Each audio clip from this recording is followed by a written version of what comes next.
할렐루야. 우리는 지금 계속해서 복음서에 등장하는 예수님의 비유를 계속 묵상하고 그 비유를 듣고 있습니다.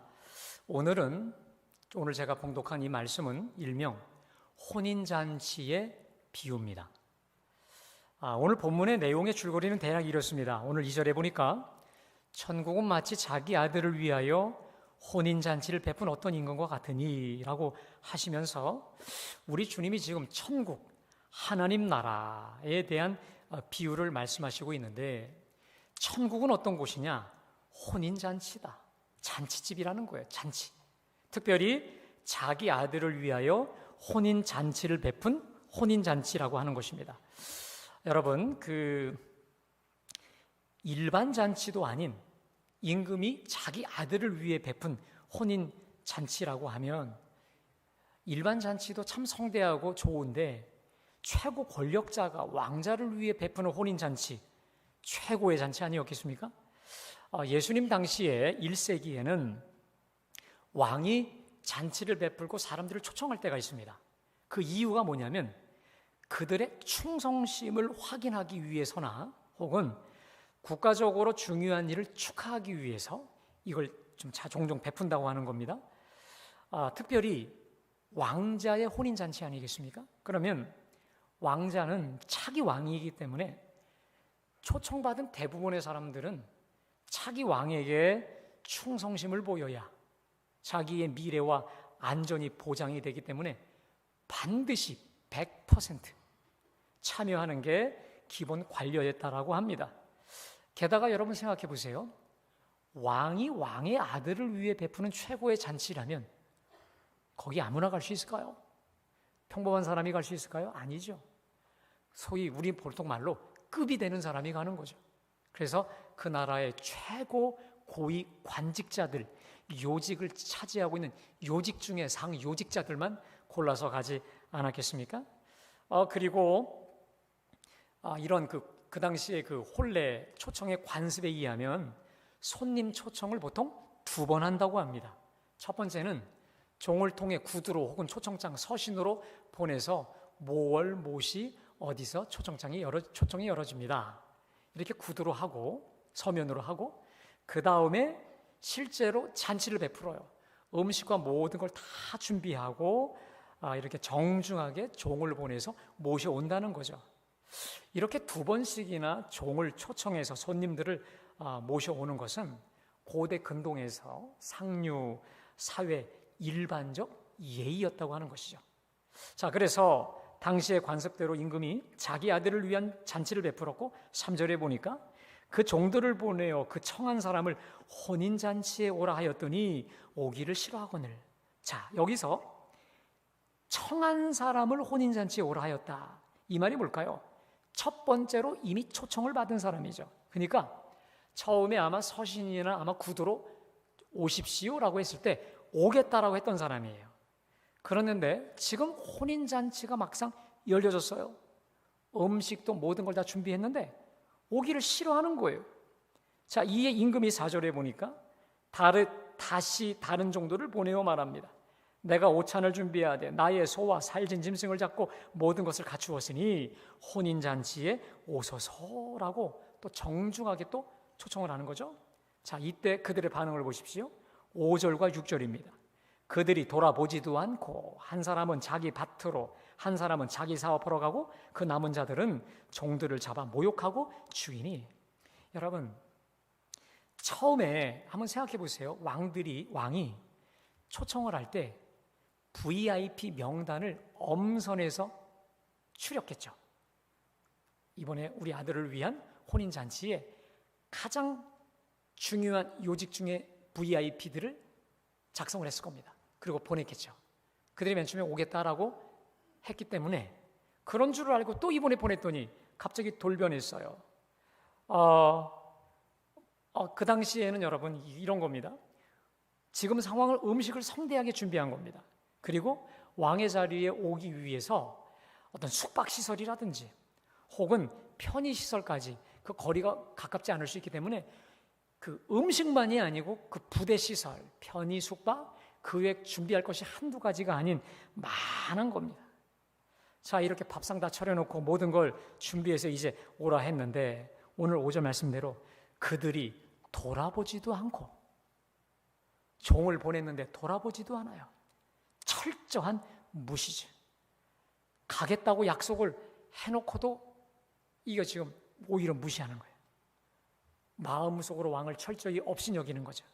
자, 또 그 다음에 그다지 중요하지 않은 일 때문에 못 간다고 할 뿐만 아니라 어느 종들은 아예 얼마나 왕에 대해 이 적대적인지 왕의 초대를 무시했을 뿐만 아니라 보냈던 종을 모욕하고 죽이기까지 하였다는 거예요. 여러분, 이게요 굉장히 좀 과장된 것 같은 내용일 정도로 이 당시에는 정말 있을 수 없는 일인데 여하튼 이 일이 벌어진 겁니다.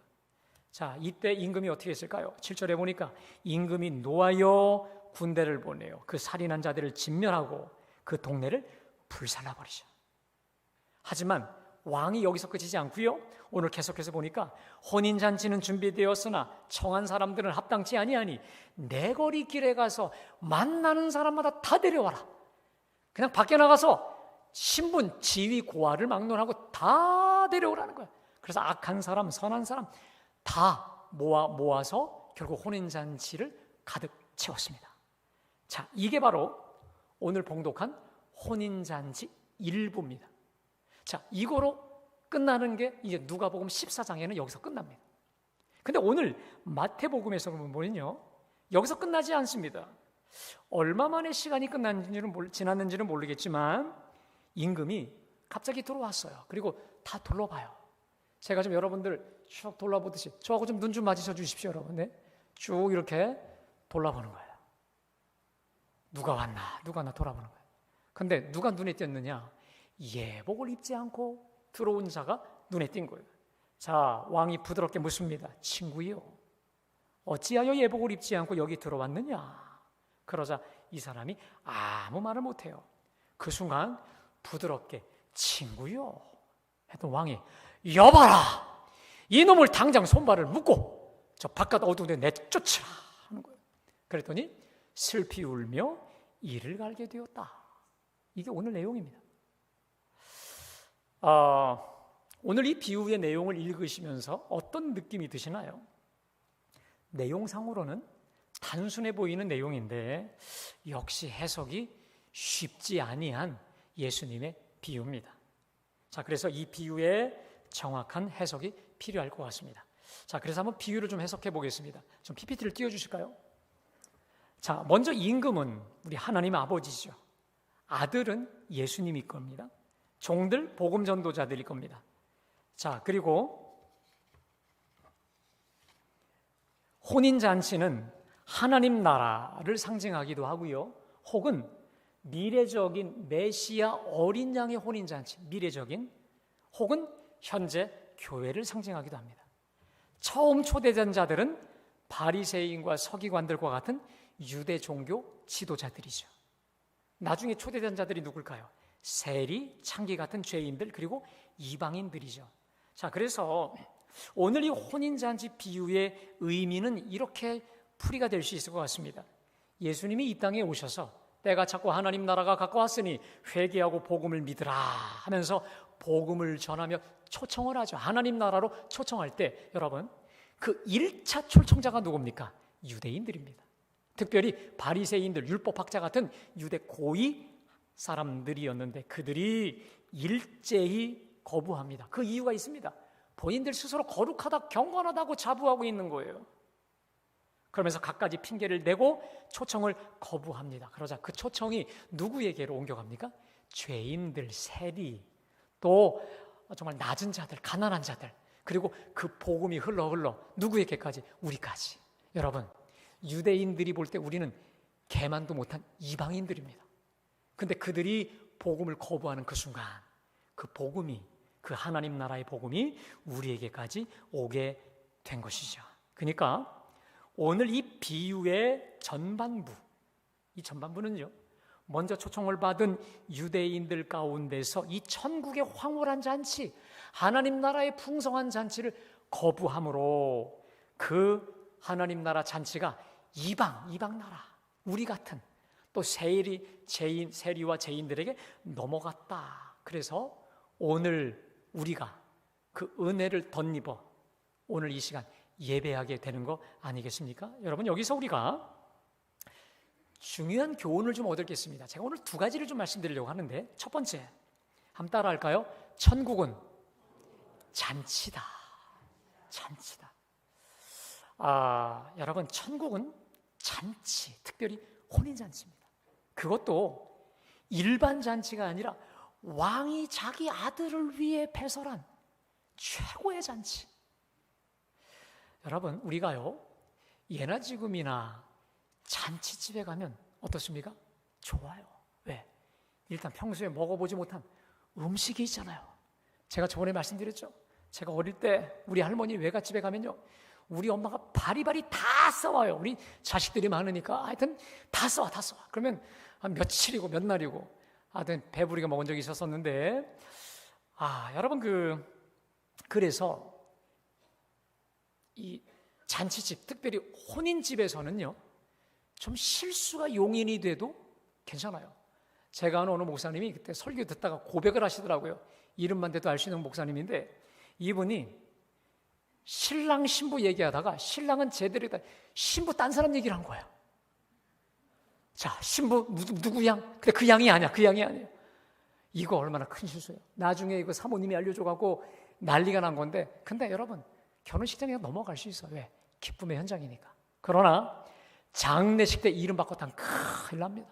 용서가 안 돼요. 그만큼 이 결혼식은요, 용서와 기쁨과 감사와 기쁨, 이것이 넘치는 거 아니겠습니까? 그런데요, 복음서를 보면 우리 예수님은 하나님 나라를 잔치로 비유합니다. 예를 들어 볼까요? 우리 예수님이 처음 기적을 베푸셨던 곳이 어디입니까? 가나 혼인잔치예요. 마침 가나 혼인잔치에 참여하셨는데 포도주가 떨어졌어요. 큰일 났습니다. 유대인들의 이 관습에 의하면 포도주가 떨어지면 그냥 파장이에요. 파장. 그리고 아무리 다른 거 다 준비해도 우리 그런 거 있잖아요. 전라도에는 홍어가 떨어지면 안 되고 강원도에는 문어가 떨어지면 안 되듯이 유대인들에게는 이 포도주가 떨어지면 그냥 파장입니다. 가장 암울하게 끝날 뻔했는데 우리 주님이 파장될 그 잔치를 물로 만든 포도주로 가장 흥겹게 만드셨잖아요. 여러분, 우리 예수님은 만나는 이 사람들, 특별히 세리와 죄인들을 만날 때마다 하셨던 일이 있습니다. 항상 그들과 밥을 먹어요. 그들과 함께 포도주를 마십니다. 그래서 예수님의 별명이 먹기를 탐하고 마시기를 탐하는 자, 식탐꾼입니다. 식탐꾼. 더욱이 여러분, 탕자의 비유 아십니까? 이 탕자의 비유는요, 하나님 나라를 소개하는 가장 대표적인 소중한 비유입니다. 이 탕자의 비유를 보면 아버지를 떠나 상거지로 전락했다가 집에 돌아온 탕자를 위해서 자비하신 아버지가 베푼 게 뭡니까? 잔치 벌려. 잔치. 살찐 송아지 잡고 풍악을 올리고 동네 사람 다 초청해서 풍악을 올리고 잔치 벌이는 거 아니겠습니까? 그것처럼 우리 예수님은 하나님 나라를 잔치로 비유하셨다라는 거예요. 사랑하는 여러분, 우리가 좀 이따 부를 찬송가 240장의 가사대로 주가 맡긴 모든 역사 힘을 다해 마치고 밝고 밝은 그 아침을 당할 때, 여러분, 우리가 우리에게 주신 사명을 다 마치고 그 영광의 나라 어린 양 혼인잔치에 모두 참여하시기를 주님의 이름으로 축복합니다. 여러분, 그 메시아 혼인잔치, 어린 양 혼인잔치 얼마나 좋고 황홀할까요? 얼마나 황홀할까요? 좀 그림을 좀 하나 띄워주시겠습니까? 제가 참 좋아하는 그림이에요. 이게 천국의 계단이라는 그림인데, 저는 이제 힘들 때마다 제가 저 그림을 자주 봐요. 자, 계단을 올라서 저 밝은 빛으로 들어가지 않습니까? 사도 요한이 요한계시록 4장에 보면 예수님이 이리 올라오라 해서 저 빛나는 영광의 천국 문을 열고 들어가서 천국의 모든 것을 봐요. 얼마나 황홀했을까? 근데요, 저렇게 계단을 지나 천국에 갔다 온 사람이 있습니다. 누굽니까? 사도 바울이에요. 고린도후서 12장에 보면 내가 몸 밖에 있었는지 내가 몸 안에 있었는지 모르지만 하여튼 그 주님께 이끌리어 거기를 간 거예요. 자, 그때 사도 바울이 뭐라고 고백하냐면 주의 환상과 계시를 말하리라 하면서 내가 셋째 하늘 낙원으로 이끌려가서 말로 표현할 수 없는 말로 표현할 수 없는 말을 들었으니 사람이 가히 이르지 못할 말이라.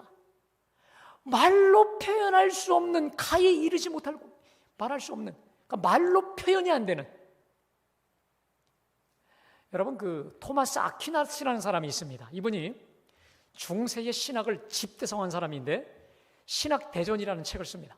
근데 그 책은 미완성책이에요. 이 사람이 이 책을 거의 완성까지 가다가 어느 날 천국 체험을 합니다. 그래서 뭐라냐면 내가 여지까지 쓴 모든 책은 지푸라기 쓰레기다. 그 다음에 더 이상 책을 쓰지 않아요. 그리고 얼마 있다가 천국을 가게 돼요. 사도 바울이 얼마나 좋았는지 이곳을 갔다 와서 이 빌립보서 1장에 이렇게 말을 합니다. 내가 이 땅과 죽음 이 둘 사이에 끼었으니 차라리 세상을 떠나 그리스도와 함께 있는 것이 더 좋은데. 그러니까 사도 바울은 너 살래 죽을래? 그러면 사도 바울은 나 죽을래. 너 그럼 왜 살아? 너희들 때문에, 주신 사명 때문에 내가 사는 거지. 여기를 갔다 왔던 사도 바울은 더 이상 세상에 집착하지 않아요. 그리고 자신의 그 모든 것을 배설물, 쓰레기로, 똥과 오줌으로 여길 만큼 이 천국의 영광, 어린 양 혼인잔치를 갔다 온 거예요.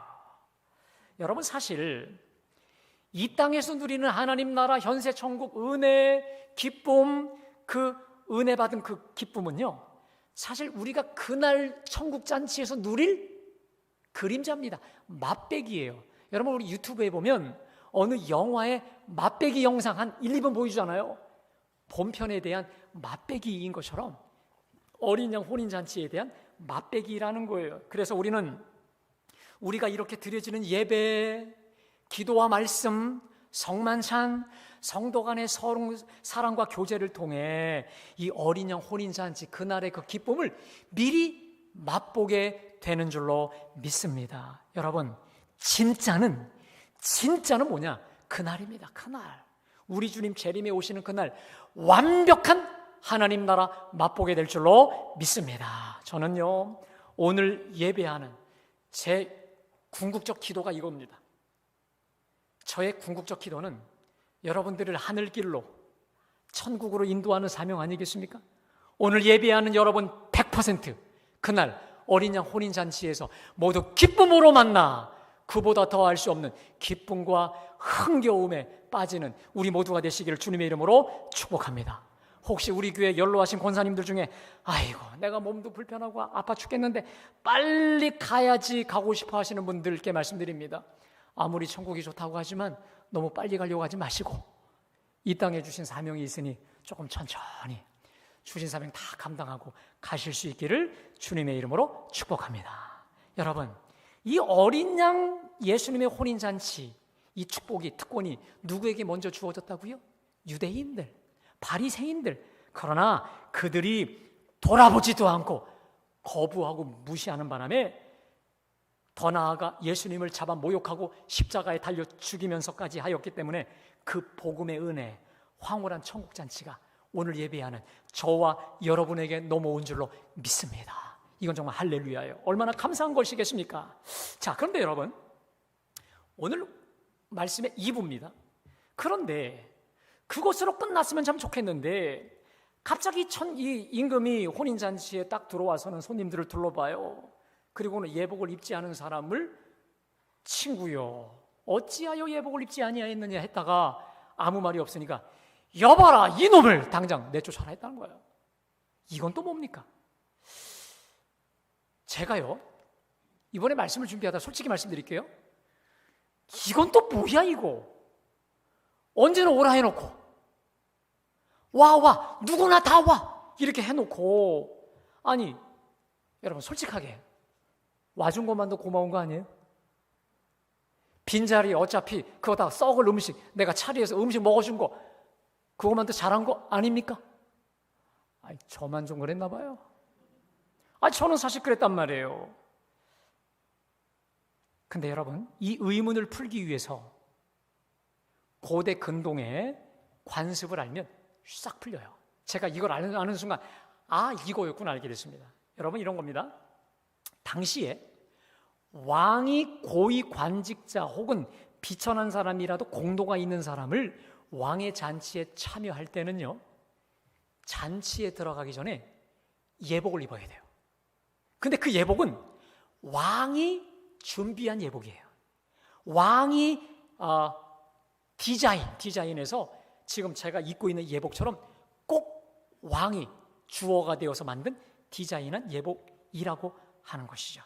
그래서 여러분, 참 신기한 것은요, 오늘 우리가 천한 자, 비천한 자, 모든 사람이 다 예복을 입고 들어갔지만 신기한 게 있습니다. 일단 예복을 입고 들어가면 다 똑같아요. 이게 또 은혜입니다. 우리가 이 예복을 입고 이 잔치에 들어가는 순간 내 과거가 더 중요하지 않아요.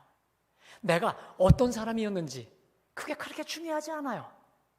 중요한 것은 이 예복을 입는 것인데, 중요한 것은 왕이 요구하는 예복이라는 거예요.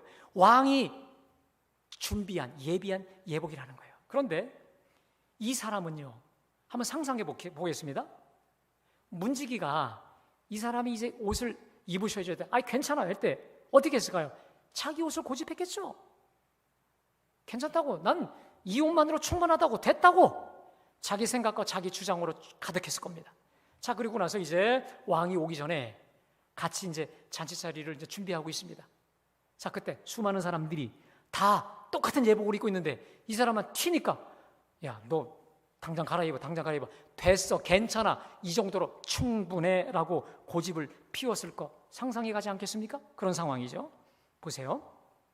중요한 것은 자기 옷이 아니라 왕이 요구한 옷이었습니다. 중요한 것은 자기 방식이 아니라 왕의 방식이었어요. 중요한 것은 자기 생각이 아니라 왕의 생각이었습니다. 중요한 것은 자기 법이 아니라 왕의 법이었다는 것입니다. 그래서 문지기도 같이 있었던 그 사람들도 다 일렀어요. 경고했어요. 그러나 끝내 자기 고집, 자기 주장 내려놓지 않더니 손발이 묶인 채로 쫓겨나 버린 것이죠. 여러분, 이게 뭘 뜻할까요? 누구나 교회는 올 수 있습니다. 그러나 누구나 구원받는 게 아니라는 거예요.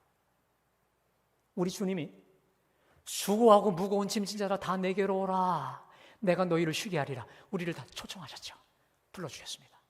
근데 중요한 것은 모두가 다 아까 제가 말씀드린 그 황홀한 예수님의 어린 양의 혼인잔치에 참여할 수 있는 게 아니라 이 말이에요.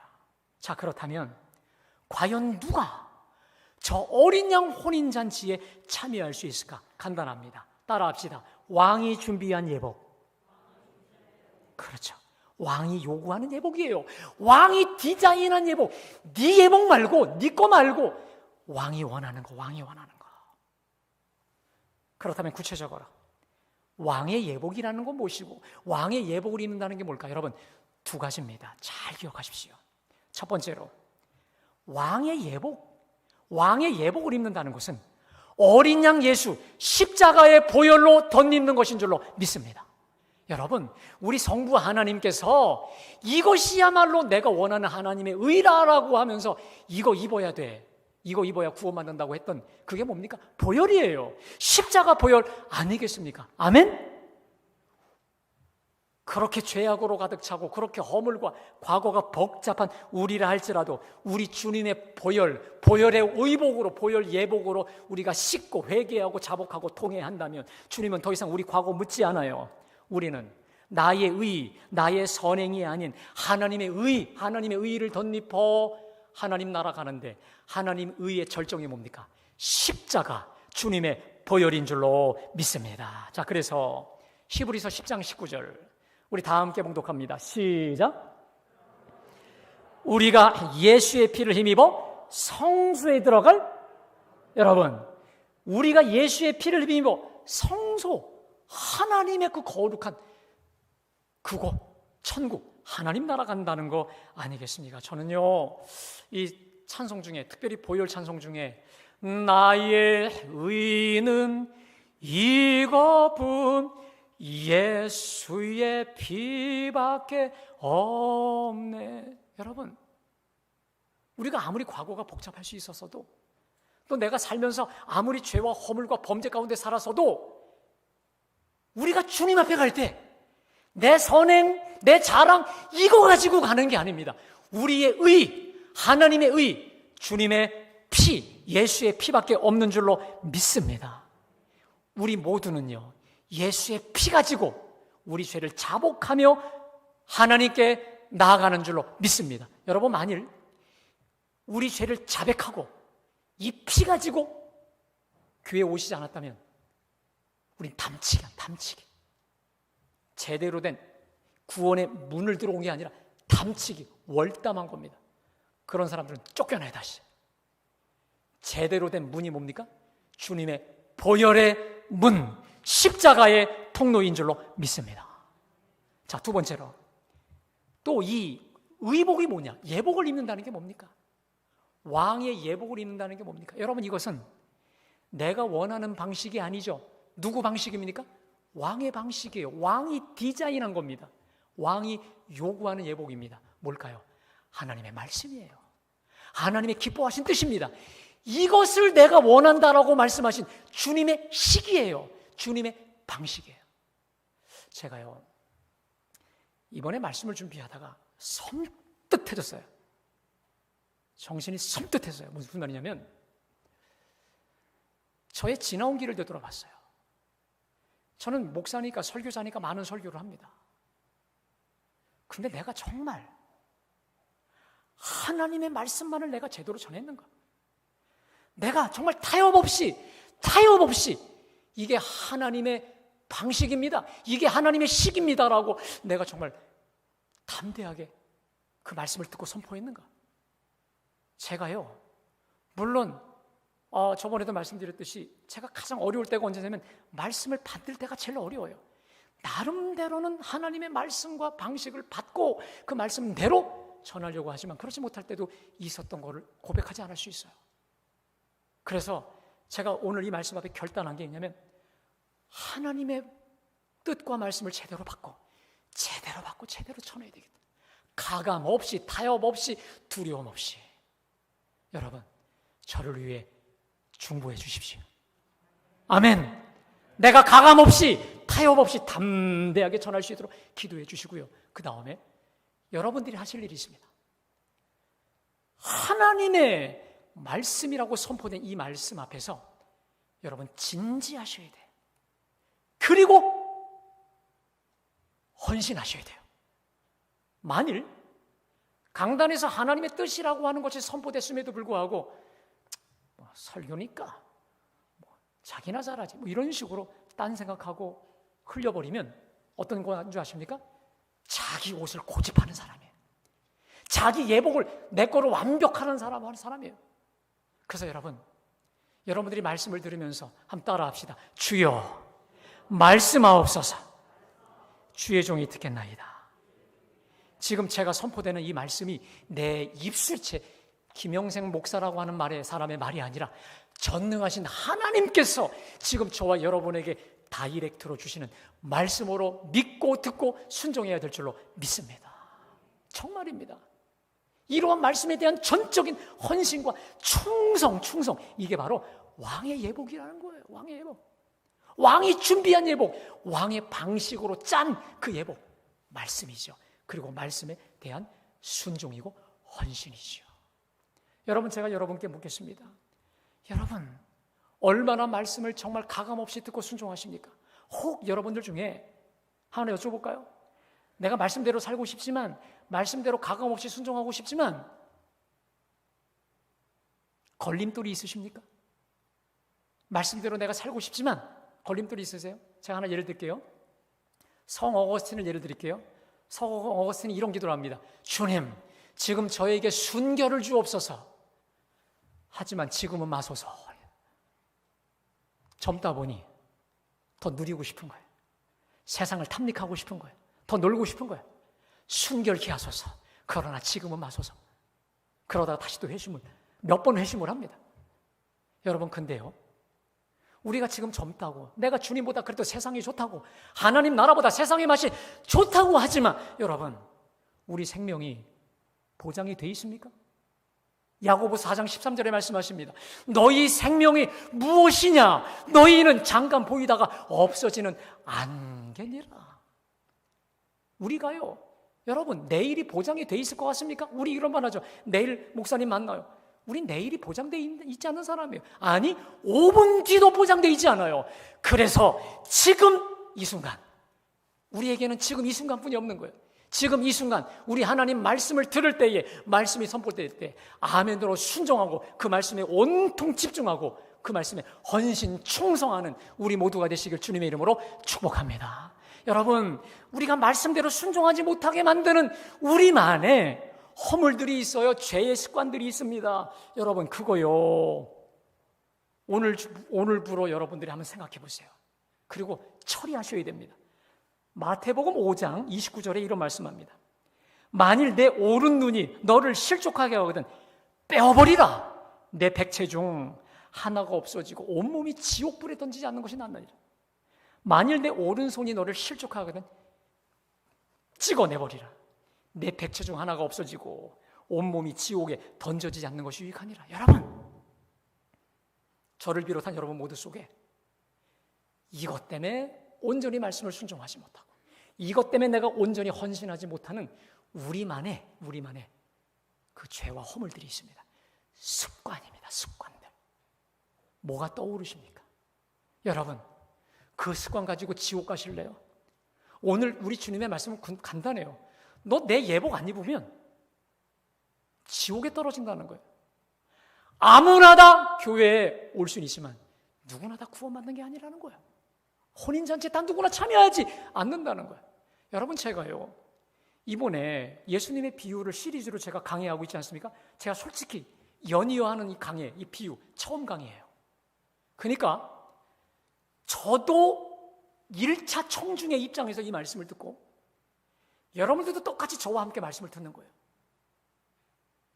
제가 저를 보니 왕이 준비한 예복, 왕이 디자인한 왕 중심의 예복, 그렇게 입고 살지 못했더라고요. 여러분, 이렇게 계속 살다가 이거 아니란 말이에요. 그날 우리가 어떤 변을 당할지 우리가 어떻게 할 수 있겠습니까? 여러분, 제가 그랬죠. 한 번 구원이 영원한 구원이라고. No! 얼마든지 구원에서 탈락할 수 있다는 사실을 기억하시고 두렵고 떨림으로 우리 구원을 이루어 가야 될 줄로 믿습니다.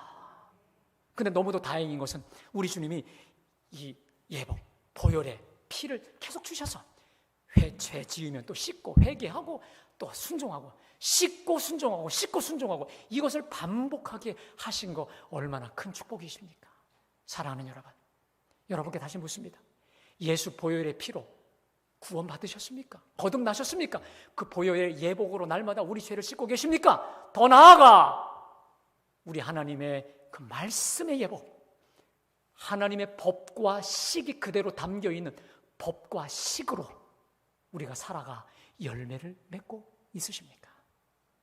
아니면 나로 하여금 열매를 맺지 못하게 하는 악의 습관이 뭐냐라는 것을 오늘 여러분들이 진지하게 살피시고 한번 상상을 하세요. 왕의 예복을 입자. 오늘 제가 일부 예배를 마치고 우리 환우분을 제가 기도를 드렸습니다. 투석을 하시는 분이에요. 기도하는데 이런 기도가 나와요. 주님, 왕의 예복, 보혈의 예복, 보혈의 옷으로 덧입혀달라고. 그리고 제가 그렇게 기도하라고 했어요. 성도님, 왕의 예복, 보혈의 예복으로 덮어달라고, 둘러 덮어달라고, 내 온몸을 주님의 피로 둘러 덮어달라고 기도하십시오. 딱 필요한 하나님 말씀을 주신 것 같아요. 바라기는 우리가 주의 피로 거듭나고 날마다 우리 죄를 씻어가면서 우리 하나님의 법과 식으로 온전히 맞춰 살아가는 가운데 그 어린 양 혼인잔치 우리 모두의 것이 되길 주님의 이름으로 축복합니다. 그리고 그뿐만 아니라 이 땅에서 하나님 나라 혼인잔치를 날마다 누리며 사시는 우리 모두가 되시기를 주님의 이름으로 축복합니다. 우리 찬송가 우리 240장을 우리 한번 가사를 기억하며 우리 찬양하겠습니다.